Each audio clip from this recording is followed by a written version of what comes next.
Jika meminum vitamin untuk meningkatkan daya tahan tubuh, maka anggaplah budgeting untuk meningkatkan daya tahan keuanganmu. Assalamualaikum warahmatullahi wabarakatuh. Ahlan wa sahlan di channel Keluarga Bun Ai. Keluarga yang bercita-cita selalu bersama sampai surga. Amin amin ya robbal alamin. Seperti kamu yang gak pernah bosan nyari diskonan, nyari liburan, nyari hiburan, nyari belanjaan, jajan, buy one get one, ya udah, samain dong. Kamu juga nggak boleh bosan untuk ngatur uang ya, karena kembali lagi ngatur uang itu adalah mengatur rizki. Kenapa Bunda selalu bilang kayak gitu? Karena kalau ngomongin ngatur uang, bisa aja yang diatur bukan uang kita, tapi uang orang lain. Nah itu tugasnya, misalnya kayak teller, financial advisor, atau financial trainer. Nah itu adalah mereka mengatur uang, tapi yang diatur bukan uangnya mereka. Nah, kalau kita mengatur uang kita yang memang dipercayakan atau diamanahkan untuk diri kita, kita anggap aja ngatur rizki, teman-teman. Jadi harus dinikmati, tapi juga nggak boleh egois ya untuk keadaan saat ini. Nah, hari ini Bunda mau ngebahas nih tipe-tipe orang dalam mengatur uang. Nah, tapi kembali lagi ya, apapun yang Bunda sampaikan di hari ini, disclaimer dulu, bukanlah sebuah kurikulum pasti, melainkan hasil survei atau kesimpulan ya dari banyaknya kasus yang tim founder Smart Mom Class itu tangani. Jadi kan kita tuh ada yang namanya private class. Nah, kalau private class tuh udah dijanjiin dulu nih, orang-orang yang di dalam grup tersebut tidak boleh saling menyebarluaskan gitu ya budgeting masing-masing. Jadi kalau ngirim ke kita, itu budgetingnya secara rinci, tapi kalau kita ngirim budgetingnya itu di grup, kita pakai nomor absen. Jadi saling mengingat sendiri ya untuk nomor absennya. Oke, jadi kembali lagi ngatur uang itu memang mengatur rizki. Sebenarnya kalau ngomongin ngatur uang tuh mudah ya. Karena kan lihat aja tinggal jumlahnya, yang penting pengeluaran jangan lebih besar dari pemasukan. Itu kalau ngatur uangnya. Yang susah itu adalah ngatur emosinya. Emosi saat punya uang, emosi saat nggak punya uang tapi masih punya keinginan. Nah itu yang lebih susah. Bener nggak? Kalau ada yang setuju boleh tulis di kolom komen ya. Jadi Bunda selalu mengatakan, ayo budgeting itu adalah cara kita memberikan batasan untuk apa ya, memberikan sinyal pada diri bahwa kemampuan kamu belum sampai nih. Jadi jangan melewati batas ya, karena Allah tuh nggak suka sama orang-orang yang melampaui batas. Masya Allah, tabarakallah. Jadi kita bikin budgetingnya tuh semangat terus happy. Kalau habis nabung terus stres, wah nanti kita bakal bahas di video-video selanjutnya. Karena ada yang kayak gitu, ada yang kayak ngerasanya, wah Masya Allah, tabarakallah, pokoknya tipikal yang kalau tabungannya keambil, tabungannya terpakai tuh kayak stres banget, kayak ngerasa bersalah banget. Nah itu nanti kita masuk lagi ke video selanjutnya. Atau sampai menit ketiga ini udah ada yang mulai berasa, iya Bun Ai aku nih kalau nabung terus tabungannya kepake kayak ngerasa salah banget. Padahal kalau mau jujur, tabungan itu kan memang kita siapkan untuk tidak menjadi beban atau jadi cibiran atau jadi omongan kalau kita dalam kondisi kesusahan. Jadi tetap bersyukur ketika punya kesulitan, kita masih bisa handle sendiri tanpa menyusahkan orang lain. Menurut Bunda pribadi itu adalah sebuah rezeki. Dari sini Bunda ada quotes ya, lakukanlah sesuatu yang ingin Anda lakukan karena di situ kekuatan kemauan. Tapi bukan berarti juga quotes ini diartikan, oh berarti kita nggak usah pikirin omongan orang lain. Enggak juga ya teman-teman. Jadi ada fase dimana kita harus menerima saran orang, tapi tidak menjadikan kita luntur kebahagiaannya. Oke, yang pertama di sini langsung aja masuk ke tipe kepribadian tabu alias pamali, bukan bumali ya, tapi pamali. Jadi pada tipe kepribadian ini selalu ngerasa membicarakan masalah uang tuh adalah hal yang gak pantas. Jadi ya udah jalanin aja, sebodoh amat, ngapain sih dipikirin, mau makan ya makan, mau jajan ya jajan, mau beli baju ya beli baju. Nah, tipe-tipe yang kepribadiannya kayak gini kadang-kadang itu tidak jernih dalam mengambil keputusan keuangan dan sangat terdominasi keputusannya itu berdasarkan lingkungan. Karena dia tuh cuek sama uang, bisa aja ketika dia contoh ya, bekerja di satu tempat, terus tempat kerjaan tersebut tuh kayak membuat dia dongkol, ngerasa nggak menghargai, ngerasa kayaknya tuh nggak mensupport dia untuk lebih baik lagi. Kembali lagi ya, kalau memang merasa toksik dan udah punya pilihan nggak apa-apa berhenti. Tapi masalahnya kalau ini lingkungan kerjanya nggak membuat nyaman, tapi mau tidak mau dia harus bertahan sebagai kepala keluarga atau menanggung nafkah keluarga, itu kan nggak bisa langsung ambil keputusan. Nah tapi tipe-tipe kepribadian tabu atau pamali ini kayak ngerasa ya udahlah cuek aja, kita juga ada lagi kok. Nah ini yang memang harus memiliki support system yang bagus nih. Karena jujur aja sih, kerja apapun tuh selama sama orang tuh nggak enak. Kerja sendiri aja nggak enak.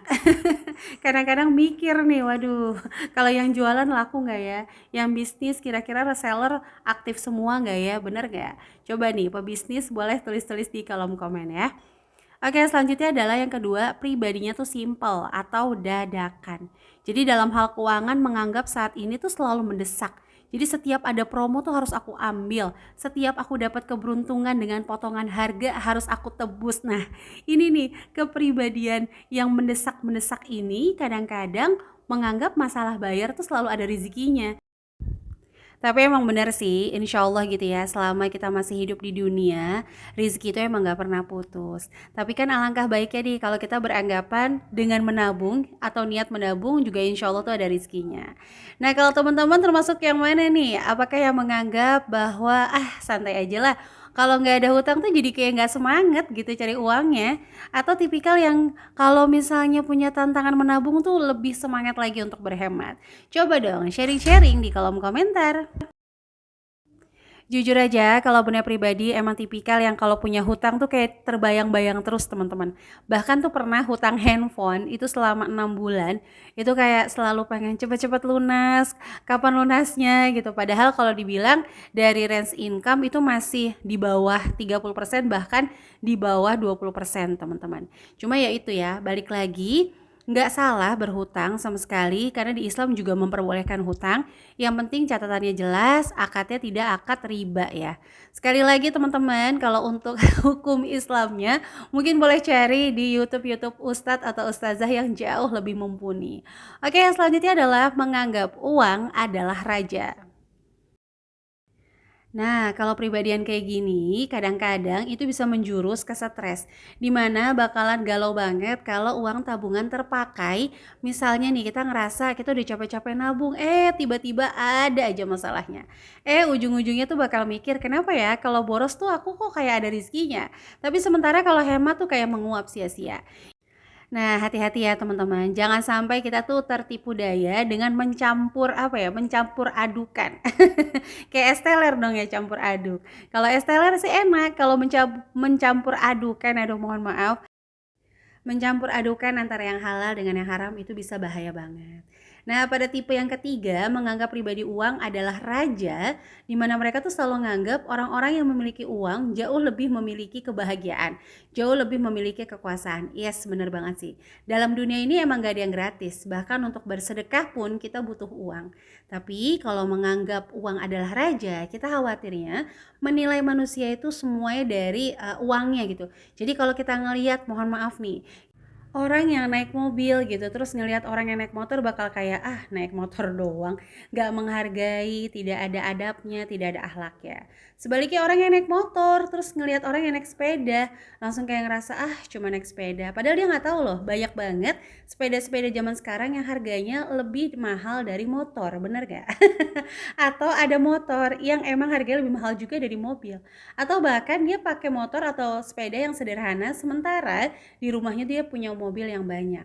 Jadi sekali lagi ya teman-teman, kalau kita menganggap uang adalah raja, khawatirnya kita itu sopan sama orang, baik sama orang, itu kalau memang ngerasa uangnya lebih banyak dari kita. Nauzubillahi min zalik ya. Mudah-mudahan setiap kebaikan kita itu benar-benar lillah karena Allah Ta'ala. Meskipun emang menjaga keikhlasan tuh sulit banget. Kadang-kadang udah ikhlas di awal, dipuja-puji. Lupa jadinya malah ria. Makanya kita tuh harus benar-benar pinter ngatur hati ya. Oke, selanjutnya di sini yang terakhir, tapi sebelumnya Bun Ai mengucapkan terima kasih dulu buat kamu yang selalu nonton channel Keluarga Bun Ai. Like, komen positif, subscribe adalah mood booster terbaik bagi Bun Ai. Mohon maaf banget ya kalau video Bun Ai banyak banget kekurangan. Tadi juga ada yang komen kalau bisa dikasih waktu untuk screenshot. Oke, insya Allah untuk video hari ini Bun Ai akan kasih waktu teman-teman buat screenshot tulisan Bun Ai. Buat teman-teman para konten kreator yang kalau mau ngangkat tema yang sama Bun Ai silahkan aja. Silahkan modif dengan bahasanya sendiri, dengan pengertiannya sendiri, oke, nggak ada masalah. Malah kan berarti bagus nih materi Bun Ai bisa jadi inspirasi teman-teman untuk membuat materi-materi yang mudah-mudahan jadi perpanjangan amal jariah. Jadi nggak usah izin. Kecuali nih di kelas. Kalau di kelas tuh udah ada aturannya, karena khawatirnya Kalau materi kelas itu tersebar, terus orang cuma baca, dijabarkan dalam konteks yang berbeda, khawatirnya maksudnya bun aya sayur asem jadinya sop kimlo. Nah itu kan yang bahaya banget ya. Makanya kalau materi kelas itu dilarang banget untuk menyebarluaskan.